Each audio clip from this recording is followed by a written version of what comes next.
I wander free.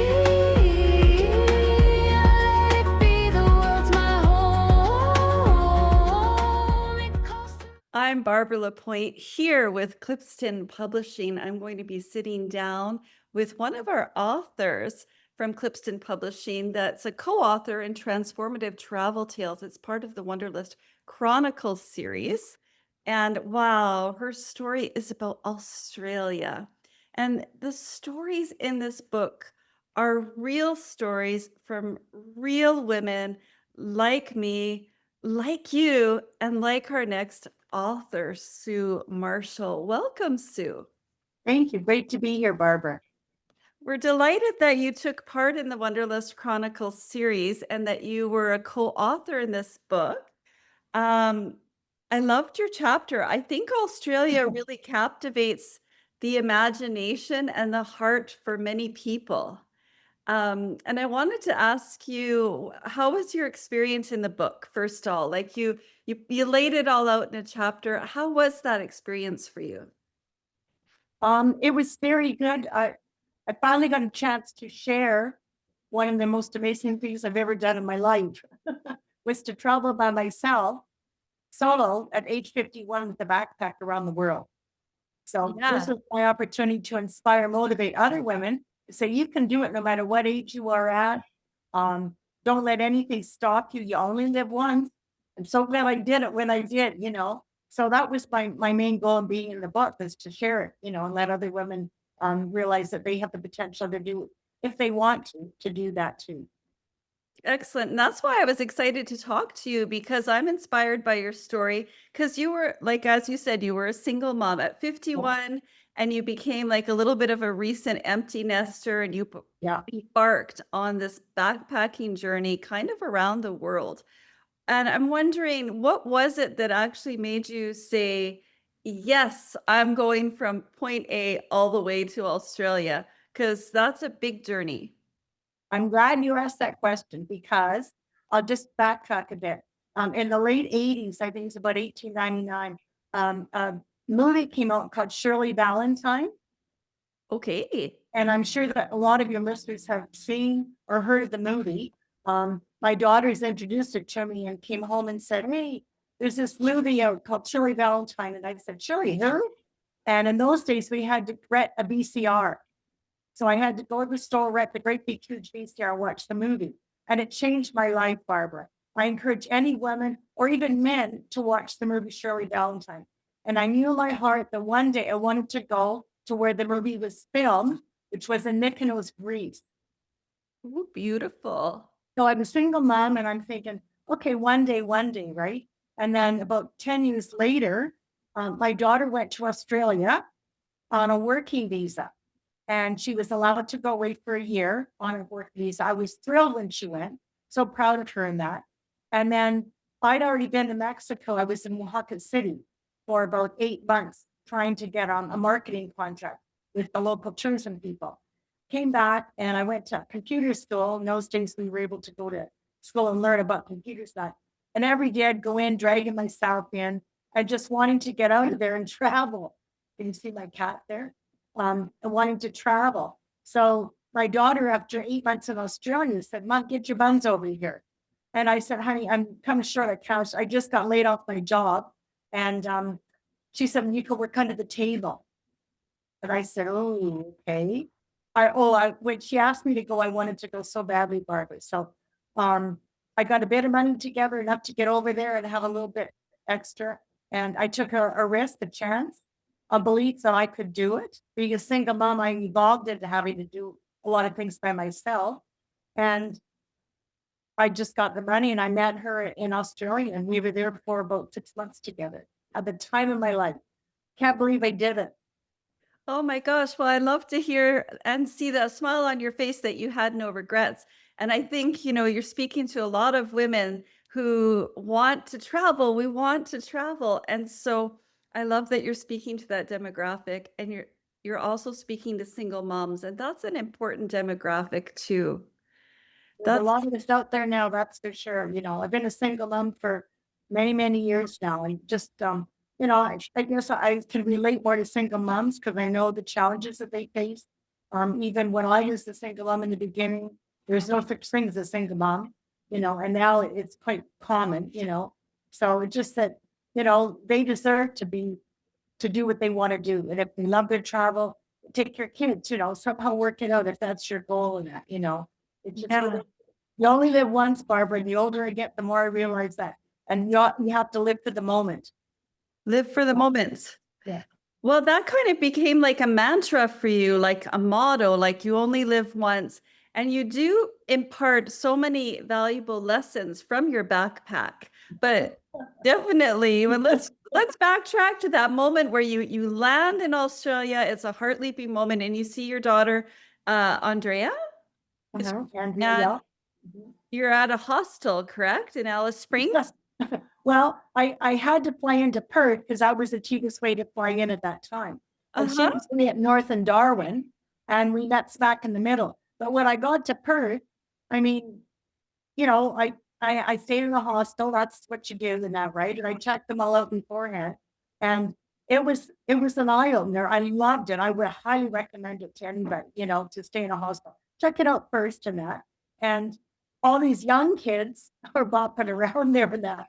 They're in their late teens, early 20s and that, right? And I'm thinking that I'm 51, right? I was never, ever treated that I was 51 or a mother, ever. I was treated like I was one of them.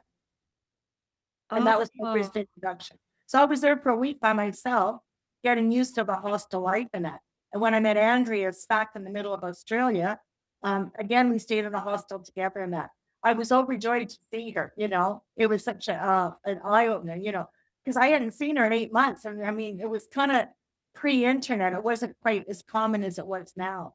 So I met her and we just, we had so much fun in Australia. We saw Uluru, Ayers Rock and that. And we just hung out together and that. But the reason why we left Ayers Rock, she wanted to go to Melbourne because there was an English bloke that she met in Darwin that was in Melbourne. And that's why we ended up in Melbourne to see this English bloke, Took the train down there. We spent, hours on the train. That. So I started to really feel comfortable being in a foreign country to me, So was that the Gone train? Yes, the Gone. Yeah. Yeah. And so why was that train famous? Because I understand it's a famous train. It started out years and years ago. I think when Australia was just starting to be developed in that, and there was hardly any means of transportation, and they built a rail, like same as in Canada. We built the CPR, the train track of Canada, and that's what they did in Australia. So it went through. I saw a lot of a country, even then from the middle of Australia, which was very deserty, down to the ocean. So it was a beautiful trip in that, and it was fun. We had a blast. And everything that happens, you just have to adapt. Whatever happens when you're traveling, and even in your own home, you have to adapt. This thing happened, and that's different. I've never seen that before. You just go with the flow. And I learned so many lessons about my life, and everybody does when they travel, as you know. Do you think you learn more lessons when you travel than staying at home in your comfort? Absolutely, absolutely. I'm a big proponent of that. I mean, I'm a whole different person. I can you read something about a country that, I was there, and you have to be more open to people. You meet so many interesting people. Even at the time I've been in Mexico, I've been able to come down for the last 4 years traveling in that, and you just grow and you see the world so big. When I came back, Barbara, and I'll share this with you and your readers, they might have experienced the same thing. I've been gone for a year. I've traveled all alone by myself most of the time. I've had an amazing time in that. A lot of challenges, yes, which I've overcome in that. And I get home to Canada and visit with my friends. And I remember there was one of my friends that I met, and I went to visit with her. And she didn't ask me any questions. Well, what's a hostel like? She did ask me. And she said, "Oh, I'd never want to stay there." And I said, "Well, have you ever stayed in one?" "No."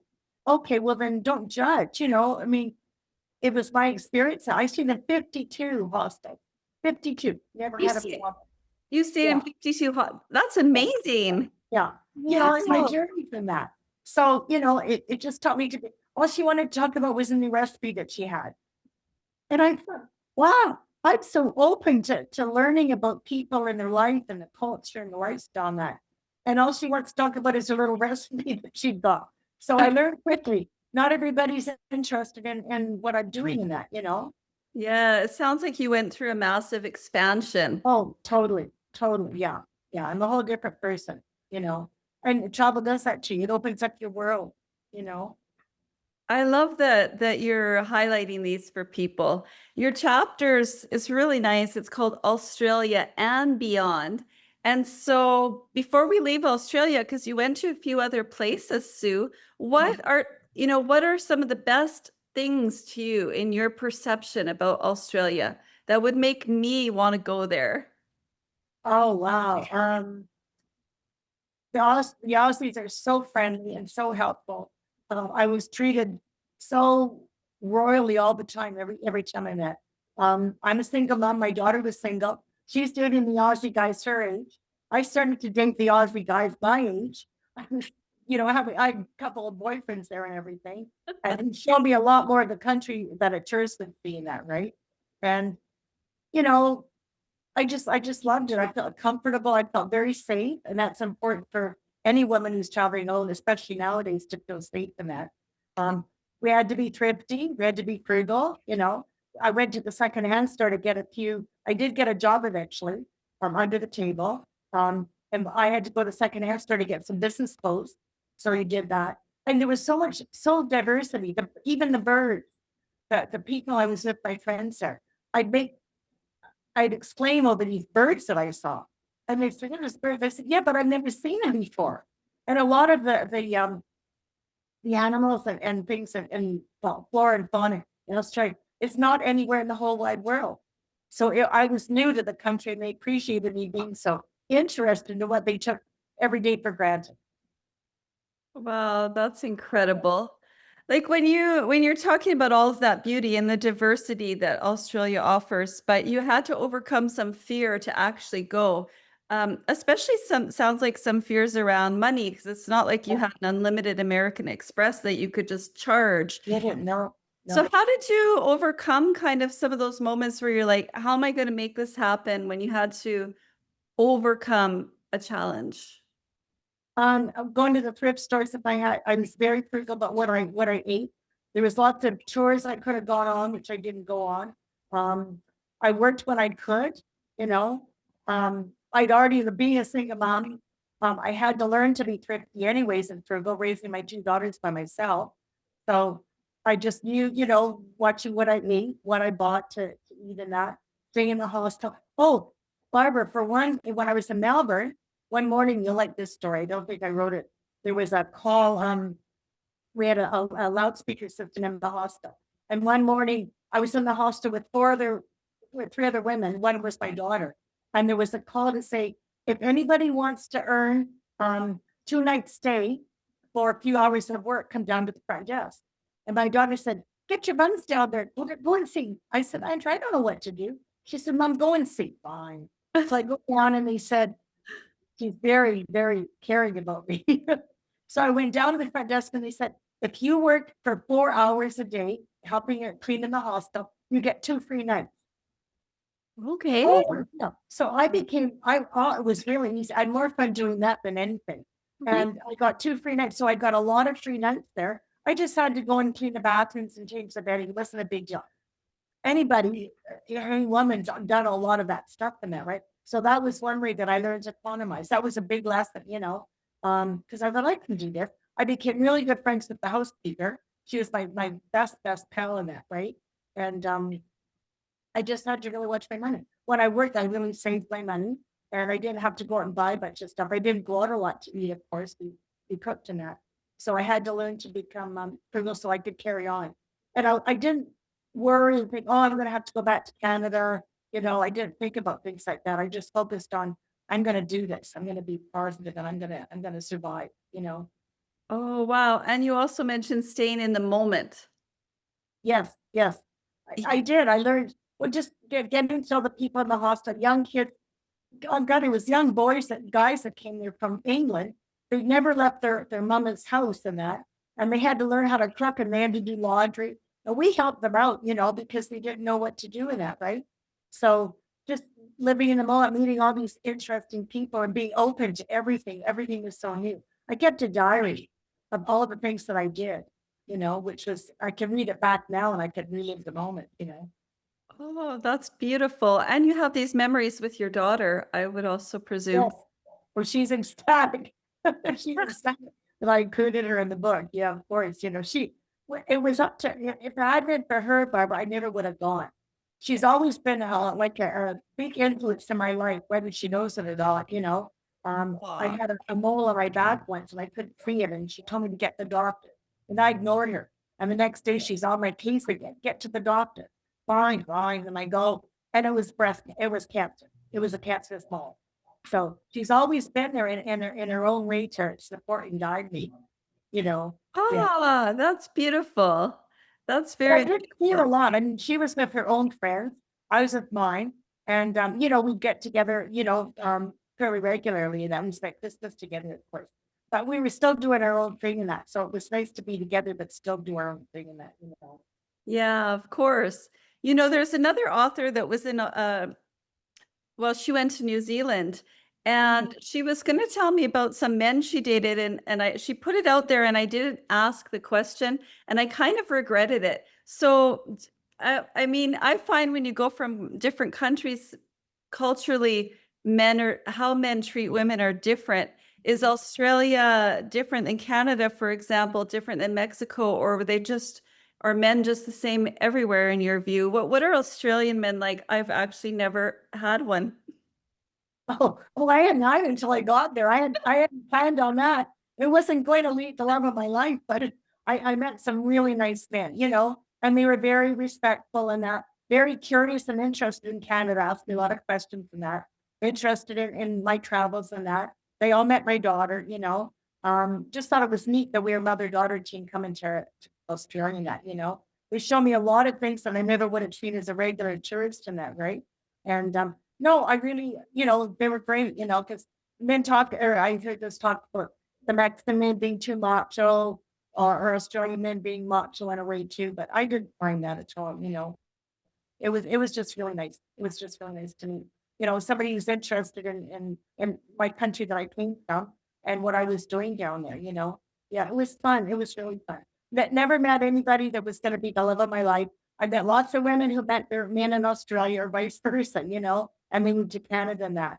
But that didn't work out for me. I wanted to travel more. And when I left, my daughter went back, her visa was up, Barbara, so she had to come back to Canada. And then suddenly I thought, oh, now I'm really on my own. And I said to my boyfriend at the time, I said, it's time for me to go. I'm going to, because he knew I was traveling in that, right? And I inspired him to travel. He'd never been anywhere, and he was now going to go to Vietnam and that, right? So I was glad that I could kind of inspire him to get the heck out of Australia and go to the other countries, that which he did. So it was just fun. It was fun. It sounds so fun, Sue. And speaking of other countries, you actually did go to a few other countries. You did make it to New Zealand, right? Oh, I went to New Zealand. I met a girl in Australia, and then she was going to be in New Zealand, so we traveled there together for a while. And then when you're down in that part of the world, Bali's there. I mean, it sounds like exotic, but everybody goes to Bali because it's so close in that, right? So then I went to Bali. That's where I met her again, and we hung out together in that. Because you meet so many interesting people when you travel. And then I thought, okay, world, what's new here? And everybody shares travel stories and tips on that. You should go there and get a really good deal on that. So then I went to Singapore. I was there for a week. Singapore was a little bit more expensive, than anything, but very, very, very unique in its own way. Then I went to Malaysia. But my dream, my goal, Barbara, was to go to Greece where they filmed that crazy movie, Shirley Valentine. Oh my gosh. Okay, I'm going to put that movie in the show Oh, absolutely. women. Like, what was it about that movie? I haven't seen Shirley Valentine. Oh God, I can tell when I ask a woman if they've seen Shirley Valentine, their eyes light up right away. You ask anybody and you can tell right away. And it's for guys to watch it. It's funny. There's so much humor in it. You laugh the whole time, but there's so much depth in it. And a single month especially can relate to it. I know. It's just beautiful. And it was filmed in the island of Mykonos. And when I got to to Greece finally, as part of my travels, because that was my goal. I thought, I'm going to Greece. I'm going to Greece to where they film the movie. And I get to Athens and I'm sitting in the hostel and I'm out of money. I had no more money left and I had to go. I had enough to get back to Canada. Wait to hear this story. And I thought, oh, this is my dream. It's right there. I can't get it. I had no other sources of money to get to Greece or to the Greek islands to make it. So sitting in the hostel, divine timing, Barbara, and I'm looking at my emails because the emails were just coming in then. And I got an email from the BC government because a year and a half before I'd been laid off my job, and I was in a management position, and they owed me the money for working extra overtime in that, right? And they refused to pay me, and I had a legitimate case on it. So I applied to get some compensation for it, and I kept following up and following up, and I never gave up hope because I knew I had a good case. That very night, Barbara, when I was ready to go back to Canada, I got an email from the BC government to say, we have a check for you for $2,500. Do you want it in your bank right now, or do you want it further? And I said, get it in the bank. I'm going to the Greek island. I would have, the next day I would have had to go back. Wow. Hey, that's what happened. So That really that is was a lot divine of money. timing. Yeah, that meant I didn't have to always stay in the hostel. I could stay in a little hotel or something in that. And I could eat a little bit more in that, and buy a little bit more in that. That was a lot of money, when you're traveling like I was, My gosh. So did traveling make you feel more grateful? Oh, totally, totally. More appreciative of everything that we have at home, I mean, here I am and you're in Mexico as well. And, things are different here. It's a different culture, different traditions and that, and different ways of doing the day-to-day stuff and that. And you just adapt, okay. You don't complain, oh, it's not like this where I live, A lot of people do that. I don't. I just accept what's here. And I'm very grateful to be able to have created the lifestyle that I have. Very grateful, It's about choices. Everything's about choices. I have friends of mine that say, oh, I wish I could do what you do. But you can. It's about making a choice. And it's a journey. It's a journey. As you know, it's emotional. It's a physical journey to get your act together. I had to let go of a lot of stuff in Canada before I came here and that, So but it's worth every second of it. Yeah. Wow. And it sounds like it also makes you more resourceful. Oh yeah, very well. Being a single mom, I had to be resourceful too. Right? Very, very, very resourceful in that. We didn't have thrift stores or secondhand shops when my kids were growing up, so I had to buy a lot of hand-me-down clothes and that. So I was kind of evolving into being the traveler that I am today. People say, "How did you do it?" I said, "Well, I had evolved." But even so, there's still ways and means to get what you want. If that's what you really want in your life. Okay. And obviously these are lessons from your backpack. So if there's a couple of things you had, like, what was the best thing that you had to have in your backpack during your travels that you couldn't have gone without? Just to be positive and not to just know that I could do it. I mean, I've survived as a single mom, Barbara. So after all those years, I thought my girls were going up, then I did it, and I thought I can do this. It was silly for myself and the curiosity and the openness to exploring and that. I've always been curious, my dad was in the Air Force, so I'm an Air Force brat. And he traveled a lot when I was little, and he instilled in me a love of travel and a love of reading. And, I just believed that I could do it, and I didn't let anything, even challenges like that night with the money and that, looked at, okay, was there to be in that I had to go back to Canada. And then when I got that check, I just knew I was destined to go on to Greece. And then what happened after that too, when I went to Mykonos, that's when I decided I wanted to start taking women there on tours and that to see that where they'd done the movie Shirley Valentine. Oh my gosh, would you like to share a little bit about that? Did you Yeah, I would. Thank you. So when I got to Mykonos, nobody knew where this hotel was, where the movie was filmed. And I was determined to find out. So I kept asking and asking. I found a bus driver one night that took me there. And I walked down the road where Shirley Valentine was filmed. And if you saw the movie, you'll know what I'm talking about. It was magic. And I won't go into, I don't want to spoil the details for people, but I had a Shirley Valentine experience there, which was magical too. And I just thought, wow, this is what life is all about in that, I just really, was inspired to be there in that. And knowing that, and I can do anything. I mean, look at me in Mexico now, I'm living on a budget, but I'm enjoying my life in that, and it's just about making choices in your life, but going to Greece, I'd say anybody go to Greece, Really?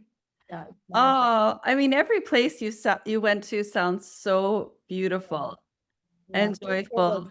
And there's no choice. There's no what's your favorite. People ask me, but every place is my favorite. The more you travel, the more I want to see. Now I still got a bucket list, of things I want to see in that. But I'm just so glad and so grateful to be here right now. Yeah. Well, I'm always curious what you love about Mexico since you've made it your home base for now. Well, 40 years ago, Barbara, 1987, I was working in the hospitality travel industry. And I met this gal from Edmonton. I'm from Vancouver. And she said, we should go on a trip together sometime. I said, yeah, okay. She said, let's go to Mexico. Oh, 1987. I said, you can't drink the water and you got to take the tires out your car, is what I heard. And I don't want to go to Mexico. No. She said, she'd just been to Mexico. And she said, I'll show you. Okay, fine. So off we go, 1987 to Mazatlan for a week and that. And, she made me get a tan base before I went. And, we stayed in a nice little Mexican hotel and we partied ourselves silly for a whole week. You're only there for a week. We went to the discotheque every night. We shopped, we watched the sunset, we drank the margaritas and that. And I thought, wow. And this is true, on the way back to Vancouver, to the rainy room in Vancouver at that time, I thought it was the people that I loved and the lifestyle. The palm trees, the beaches, they were all bonuses, but the people and the lifestyle. And 40 years later, still coming to Mexico, it's still the people and the lifestyle. Oh, that's incredible. I mean, that's wonderful. The people and the lifestyle, and I couldn't agree more. Yes, I know. For you here too, I'm sure, Yeah, 100%. Well, interview time, virtual time always goes extra fast. If you had one piece of advice before we close today to women thinking about travel but are a little hesitant to be a solo female traveler, what would you say to them? Just do it. Because you only have the moment. Do your homework, research, absolutely. Make sure that you're going to be safe in that, and always, I took a self-defense course before I went, That's interesting. You did? Yeah, down here in Mexico, I did. Yeah. And you can find one. So, especially nowadays, traveling by yourself is different than I traveled, a number of years ago and that. But, do your homework thoroughly and just make up your mind, and no matter what, just decide you're going to go. Because you'll only live once and you only live for the moment, you never know what's going to happen tomorrow. That's my goal in life too. That's the way I live my life right now, Wow, that's very inspiring. Very, very inspiring. You only live once. That was the mantra that took you through. Thank you, Sue. It's been such a pleasure to speak with you. Barbara. Yeah. Yes. Thank you so much. I'm going to put the movie Shirley Valentine in the YouTube notes, and I encourage everyone to go to Amazon, buy this book, check it out. It's priced really well, and you can read so many stories, beautiful, full color photos. And Clipston Publishing, they do such a nice job. Buy the book, read Sue's story. Thanks for being here, Sue. Thanks, Barbara, so much. I'm so glad to be able to make a difference in people's lives, and that's what I'm all about. And have fun doing it. Have fun doing it. Exactly. Well, I think this is going to resonate out there and have an impact on people. Absolutely. So as your chapter did, Kay. Thank you. Bye for now. Bye for now.